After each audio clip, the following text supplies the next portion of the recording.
Hello students, Radhe Radhe. मैं S Narayana from Catalyst coaching centre, new bus stand, Piro, Bhojpur. एक बार फिर से आप सबों के बीच क्लास 12th के मैथ एक्सरसाइज 4.5 का कॉन्सेप्ट और प्रत्येक क्वेश्चन का सॉल्यूशन लेकर हाजिर हूँ। आप हमारे इस वीडियोज को देखने से पहले 4.4 का वीडियो ज़रूर देखें, तभी जाकर के समझ में आएगा, क्योंकि इस चैप्टर में आपको पढ़ना है सखंडज के बारे में। और सखंडज के बारे में पढ़ने से पहले आपको सखंड का ज्ञान होना बहुत आवश्यक है, क्योंकि सखंडज जो होता है सखंड का ही परिवर्त होता है। सखंडज किसका परिवर्त होता है? सखंड का। किसी वर्ग अवयव के सखंड के परिवर्त को ही सखंडज कहा जाता है। तो किसी वर्ग अवयव के सखंड के परिवर्त को सखंडज कहते हैं। तो यहाँ पे देखिए ऐसे लिखा है कि अवयव ए आई जे, अवयव ए आई जे, तो ये से किसको शुरू करते हैं हम लोग? सखंड को। इसके परिवर्त को वर्ग अवयव ए बराबर ए आई जे, तो ए आई जे जो यहाँ लिखा हुआ है, छोटा ए आई जे लिखा हुआ है, मैंने क्या है कि वर्ग अवयव के एलिमेंट के बारे में कह रहे हैं। जिसका ये एलिमेंट दिया हुआ छोटा ये एलिमेंट है और इसका ये सखंड हुआ। तो कहने मतलब क्या कि किसी वर्ग अवयव के सखंड के परिवर्त को उसका हम सखंडज कहते हैं। सीधा साफ बात याद रखेंगे, सखंडज का मतलब हुआ सखंड का परिवर्त। सखंडज मतलब सखंड का परिवर्त। और परिवर्त क्या होता है? तो देखिए, जिसका परिवर्त निकालना आप पढ़ चुके हैं। परिवर्त माने कॉम्प्लीमेंट, डैश, इसके ऊपर डैश जो हो गया, तो आप पढ़ चुके हैं। आपको मैट्रिक्स में पढ़ाया गया है, पिछले चैप्टर में 3 एक्सरसाइज में पढ़ाया गया है। परिवर्त माने क्या होता है? परिवर्त में कुछ नहीं करना है आपको। पंक्ति को स्तंभ बदल दीजिए, स्तंभ को पंक्ति कर दीजिए। जैसे देखिए, इसका परिवर्त आपको निकालना है। सपोज कीजिए, मान लीजिए A11, A12, A13 निकालना है। इसका परिवर्त करना है यदि, तो ये जो लाइन जो पड़ा हुआ है इसको खड़ा कर देना है। यहाँ खड़ा और पड़ा का कंसेप्ट लगा सकते हैं आप, कि जो पड़ा है उसको खड़ा कर दीजिए। मतलब जो लाइन ऐसे है इसको ऐसे कर दीजिए। तो इसका जो परिवर्त निकालेंगे तो A11 यहाँ पे A12 लिख देंगे, यहाँ A13 लिख देंगे। फिर A21 यहाँ लिख देंगे, A22 यहीं रह जाएगा, और A23 को यहाँ लिख देंगे। A31 को यहाँ लिख देंगे, A32 को यहाँ लिख देंगे, A33 को यहीं रहने देंगे। तो इस तरह से आप कर सकते हैं।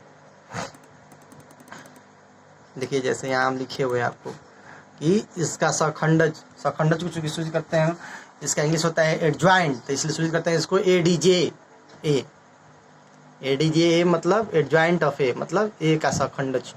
देखिए इसका सखंड निकाले तो इसका परिवर्त लिखा गया था। परिवर्त लिखा है, देखिए ये जो पड़ा हुआ लाइन था इसको खड़ा लाइन बना दीजिए। A11, A12, A13, तो ये पड़ा हुआ लाइन, इसको खड़ा लाइन बना दीजिए। A11, A12, A13, A21, A22, A23 था। देखिए पड़ा हुआ लाइन था, इसको खड़ा लाइन बनाया। A21, A22, A23, A31, A32, A33, ये पड़ा हुआ लाइन था, इसको खड़ा लाइन बना दिया। 31, A32, A33। तो सखंडज का मतलब समझ चुके हैं आप। सखंडज का मतलब क्या होता है? सखंडज का मतलब क्या हुआ? सखंड का परिवर्त। सखंड के परिवर्त को, किसी वर्ग अवयव के सखंड के परिवर्त को सखंडज कहते हैं। यानी किसी भी अवयव का यदि सखंडज निकालना है तो पहले आपको सखंड निकालना होगा। आप सखंड निकालना है तो पहले आपको उसका उप सारणिक निकालना होगा, क्योंकि उप सारणिक में ही आपको -1 के पावर i + j से गुना करने पर सखंड आता है, और सखंड का परिवर्त करने पर सखंड जाता है। और इसलिए आपको ये इस चैप्टर को पढ़ने से पहले 4.4 पढ़ना बहुत जरूरी है, क्योंकि उसी में आपको उपसारणिक के बारे में पढ़ाया गया है। उपसारणिक और सखंड निकालने आएगा तो जाकर आप सखंड आप निकाल सकते हैं। चलिए तो अब आगे का फॉर्मूला देखते हैं। यहाँ पे देखिए, एडजॉइंट ए इंटू ए बराबर होता है ए इंटू एडजॉइंट ए बराबर ए का determinant value into IN। IN जो है ना, यहाँ तत्समक अवयव है। N माने N कोटि का। जैसे द्वितीय कोटि का तत्समक अवयव क्या होता है? I बराबर 1 0 0 1।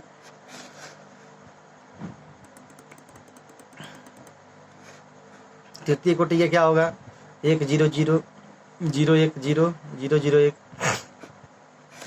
अगला जो है वर्ग अवयव ए का व्युत्क्रम, यानी A इनवर्स। तो A इनवर्स सूत्र होता है 1 में ए का determinant value into adjoint A. माने व्युत्क्रम भी आपको निकालना है तो उसमें भी आपको सखंडज की जरूरत है और उसके डिटरमिनेंट वैल्यू की जरूरत है। अगला है व्युत्क्रमणीय अवयव और अव्युत्क्रमणीय अवयव। तो इसको समझने से पहले थोड़ा ध्यान देंगे इसके ऊपर। व्युत्क्रमणीय अवयव का इंग्लिश जो होता है नॉन सिंगुलर मैट्रिक्स, और अव्युत्क्रमणीय अवयव का इंग्लिश होता है सिंगुलर मैट्रिक्स। तो व्युत्क्रमणीय अवयव किसको कहेंगे? तो वैसा वर्ग अवयव जिसके डिटरमिनेंट वैल्यू का मान 0 नहीं हो, जिसके डिटर्मिनेंट वैल्यू का, जिसके सारणिक का मान 0 नहीं रहेगा, उसी को हम लोग व्युत्क्रमणीय अवयव कहेंगे। वैसा वर्ग अवयव जिसके डिटर्मिनेंट वैल्यू का मान 0 नहीं हो। जैसे देखिए यहाँ पे 1 3 2 4 लिखा हुआ है, इसका डिटर्मिनेंट वैल्यू चेक कीजिए। ए का मैग्नीट्यूड लिखते हैं तो 1 2 3 4, पीछे से गुना कीजिए, 1 गुने 4 माइनस 3 गुने 2 करेंगे, देखिए इसका मान 4 माइनस 6 आया, -2 आ गया। इसका वैल्यू जो है -2 आया, इसका मतलब ये 0 के बराबर नहीं है, इसलिए ये व्युत्क्रमणीय अवयव होगा। और व्युत्क्रमणीय अवयव का ही आप ए इन्वर्स निकाल सकते हैं। जो अवयव व्युत्क्रमणीय नहीं होगा उसका इन्वर्स आप नहीं निकाल सकते। और अव्युत्क्रमणीय अवयव तो वैसा वर्ग अवयव जिसके सारणी का मान 0 नहीं होगा, सॉरी 0 होगा। व्युत्क्रमणीय है तो उसका सारणी का मान 0 नहीं होगा। अव्युत्क्रमणीय होगा तो उसका सारणी का मान क्या होगा? 0 होगा। माने उसका ए का मैग्नीट्यूड जो यहाँ निकालेंगे तो उसका मान कितना आ जाएगा? 0। जैसे अभी आप देख सकते हैं यहाँ पे एक उदाहरण लिखा हुआ है,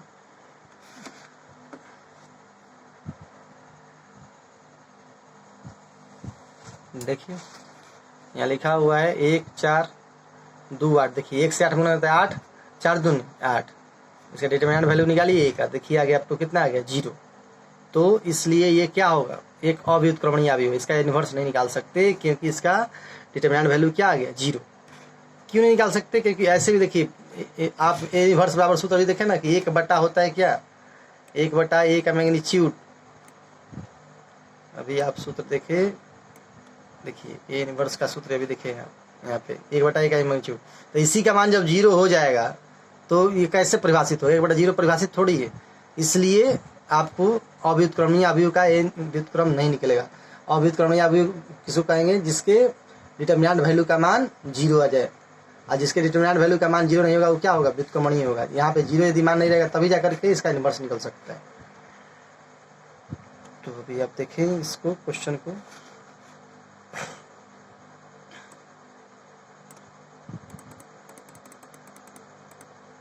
देखिए यहाँ क्वेश्चन दिया है आपको 1 3 2 4। तो यहाँ पे इसका सखंडज लिखना है। तो जाहिर सी बात है किसी भी अवयव का सखंडज लिखना है तो पहले हमको क्या निकालना होगा? सखंड निकालना होगा। और किसी भी अवयव का सखंड लिखना है तो उसके पहले हमको क्या करना होगा? सखंड निकालने से पहले हमको क्या करना होगा? उपसारणिक निकालना होगा। तो यहाँ देखिए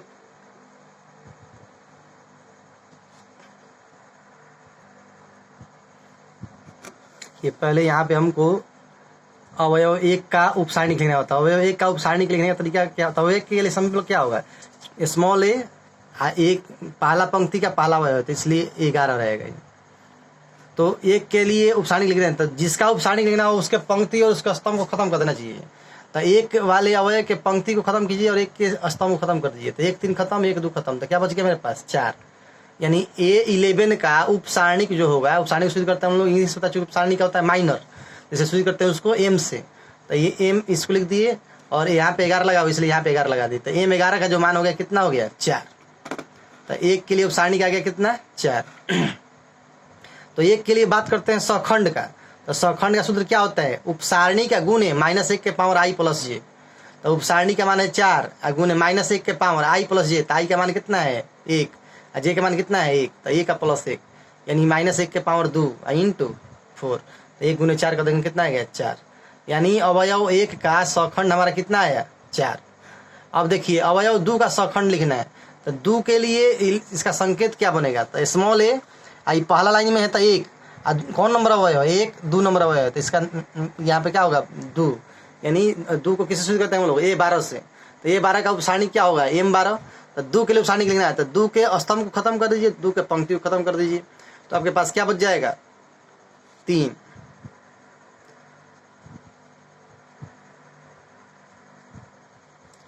तो इस तरह से उपसारणिक यहाँ पे देखिए 3 आया उपसारणिक। तो अब अवयव 2 का सखंड निकालना है। तो सखंड निकालने का तरीका क्या है? -1 के power i plus j into उपसारणिक, माने M12 का मान यहाँ भरेंगे। तो -1 के पावर a का प्लस क्या हो जाएगा? 2, यानी -1 के पावर 3। तो आपको सिखाए थे पिछले चैप्टर में आपको कि -1 के पावर यदि विषम अंक रहे तो उसका मान माइनस में होता है 1। और -1 के पावर यदि जोड़ांक रहे तो उसका वैल्यू क्या होता है? प्लस में। तो -1 के पावर देखिए जैसे जोड़ांक यहाँ 2 था तो इसका मान सम संख्या था माने तो उसका मान प्लस में होगा। ये 3 है, विषम अंक है, तो इसलिए इसका मान क्या होगा, माइनस में।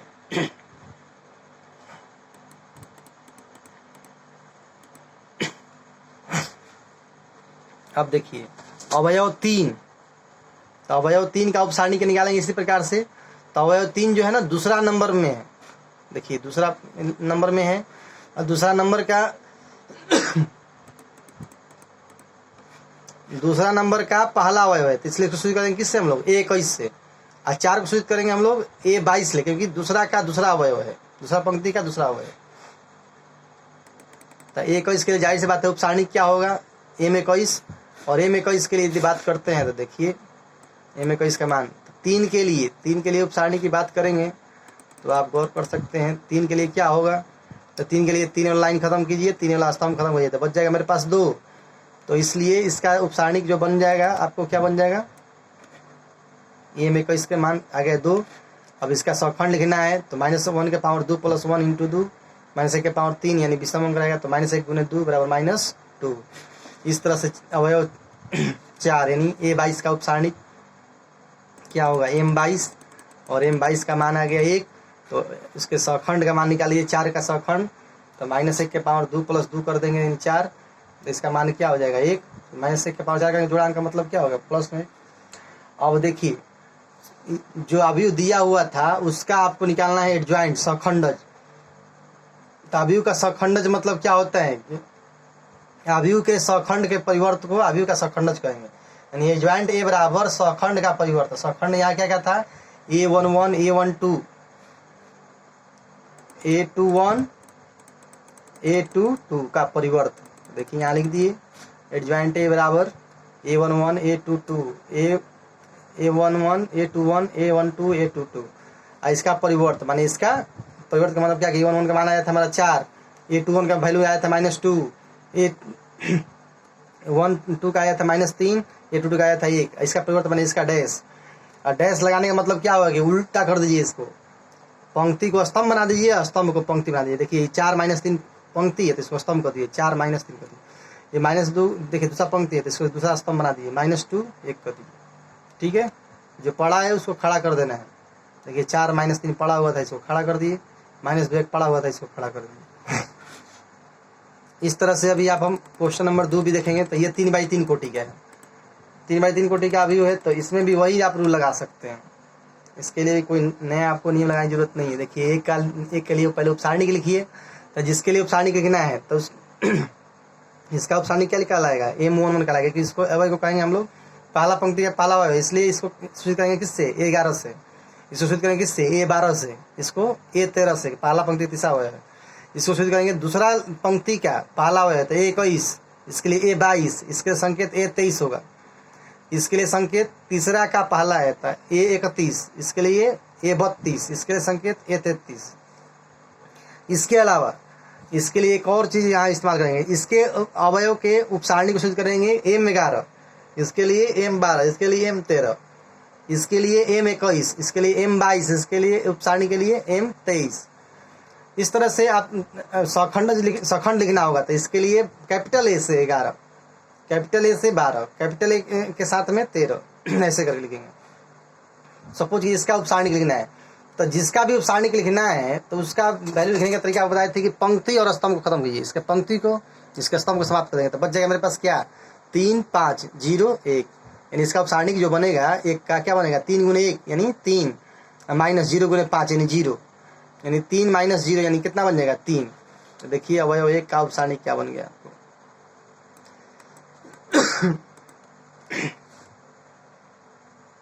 देखिए यहाँ पे अवयव 1 का उपसारणिक बन गया -1 के पावर 1 + 1 इंटू M11, -1 के पावर 2 गुने M11 के मान कितना आया 3। -1 के पावर 2 का मतलब क्या हो गया, +1 गुने 3 यानी इतना क्या है, 1 में 3 से बना तो 3 हो जाएगा। इस तरह से -1 का भी उपसारणिक हम निकाल सकते हैं। आपको पहले उपसारणिक निकालना है, उपसारणिक निकालने आएगा तब जाकर के ही आपको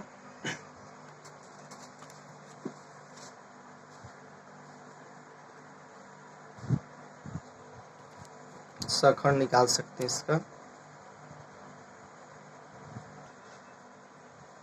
देखेंगे इस क्वेश्चन का सॉल्यूशन को, आप देखते चले धीरे धीरे।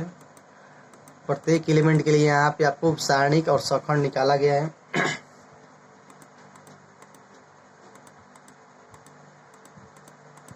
एकदम सेम टू सेम। आप यदि 4.4 में उपसारणिक निकाले हैं, सखंड निकाले हैं, तो आपको ऐसा ही काम करना है। केवल आज यहाँ पे आपको परिवर्त निकालना सीखना है, और परिवर्त में कुछ नहीं करना है, जो पंक्ति है उसको स्तंभ बना देना है।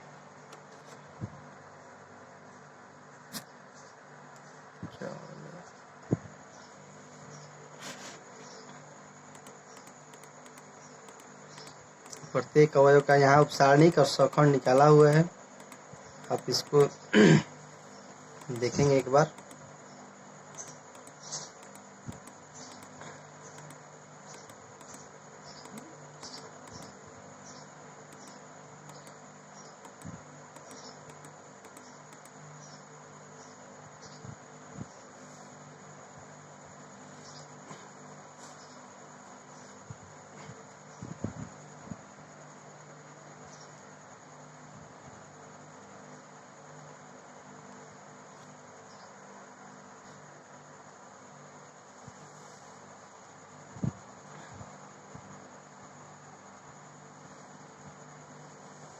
इस तरह से आपको सबका सखंड निकाला हुआ है। सखंड निकालने के बाद सखंडज निकालने के लिए आपको सखंड का परिवर्त करेंगे।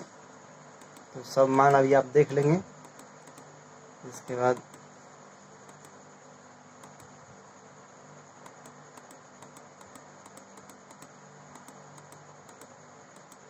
देखिए अब यहाँ पे एडजॉइंट अफेयर करने के लिए आप प्रत्येक का जो मान निकाला गया ना सखंड का है, A11, A12, A13, इसका परिवर्त होता है। तो इस सब के मान को अब यहाँ रखेंगे।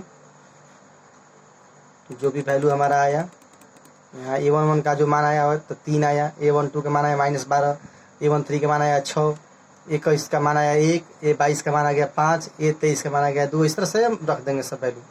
रखने के बाद इसका परिवर्त करेंगे। तो परिवर्त करते समय ध्यान रखना है आपको, क्या सिखाए अभी हम, कि जो पड़ा हुआ लाइन है उसको खड़ा लाइन बनाइए।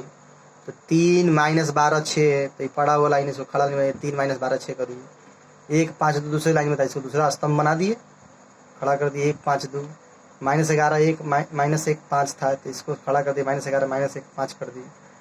इस तरह से आपका ये क्वेश्चन बन गया। अगला जो क्वेश्चन है आपको क्वेश्चन नंबर 3, सत्यापित आपको करना है कि A into adjoint of A बराबर adjoint of A into A, और A का डिटरमिनेंट वैल्यू इंटू I। तो इस तरह से आपको निकालना है। तो जाहिर सी बात है कि यहाँ पे A का जो वैल्यू है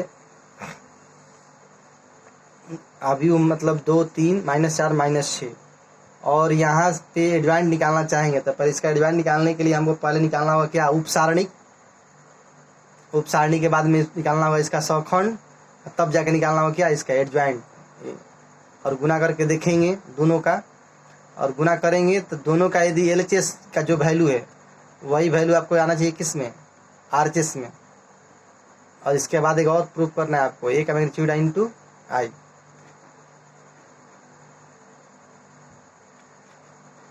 तो पहले आप इतना क्वेश्चन को करेंगे। क्वेश्चन नंबर 3 को हम अगले वीडियो में डालेंगे आपको, ठीक है ना। तो क्वेश्चन नंबर 2 तक यहाँ बनाएंगे, पहले देखेंगे, ठीक है। इसके बाद में इसको अगले वीडियो में हम डालेंगे, ठीक है। पहले आप इसका तब तक अपने से सखंड निकाल कर देखेंगे, एडजॉइंट निकाल कर देखेंगे, बनता है तो ठीक है, नहीं तो आपको हम अगले वीडियो में बताएंगे। गुना करने आता होगा तो बनेगा।